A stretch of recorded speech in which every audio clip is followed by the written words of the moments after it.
A University of Maryland football player behind bars tonight. Investigators say that Dontay Joyner sent dozens of threatening messages to his girlfriend, including alleged threats of shooting her and using physical violence. But Joyner's attorney says it was all a misunderstanding. Sharon Roger is in College Park tonight with the latest. Yeah, guys, here on the UMD campus, students tell me that the name Dontay Joyner is synonymous with a well-respected and talented football player.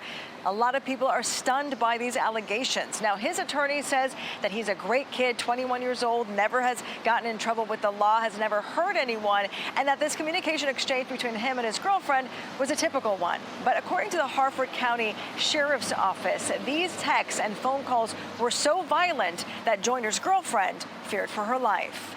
To further our concern is the graphic nature of these threats.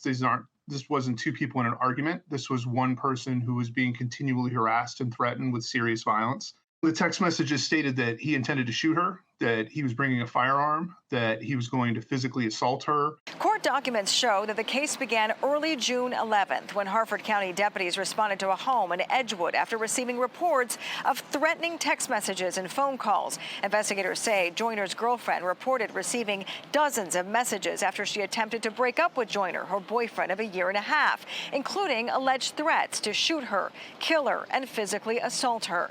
The sheriff's office says Joyner then drove from Laurel to Harford County while his girlfriend tracked his location through a shared phone app. Deputies located his vehicle about 100 yards from the home and took him into custody. Authorities say no firearm or weapons were found when he was stopped. And while investigators say the messages included threats, including physical violence, Joyner was charged with telephone misuse and electronic communication harassment. His attorney says the case has been mischaracterized. The text back and forth between Dontay Joyner and his girlfriend happens to be the way they communicate with each other.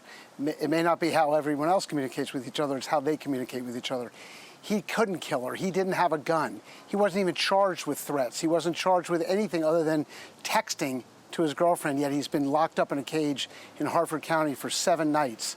This is a young boy, 21 years old, no criminal record, never been in contact with the law. It's outrageous. The University of Maryland says they are aware of the incident but have no further comment at this time. Meanwhile, students and football fans we spoke to are disappointed. If the allegations are true, then I don't think he should be allowed to play because it creates a precedent for, other players and other athletes. If that is true, I don't think he should play, but then again, we should investigate more to see if it really is. And if it's not, I'd love to have him play, but if it's true, I don't want him playing. And court documents show that additional charges were filed alleging that he violated a no-contact order after his arrest. His attorney says that the trial date is set for July 8th, and they are pushing for his release.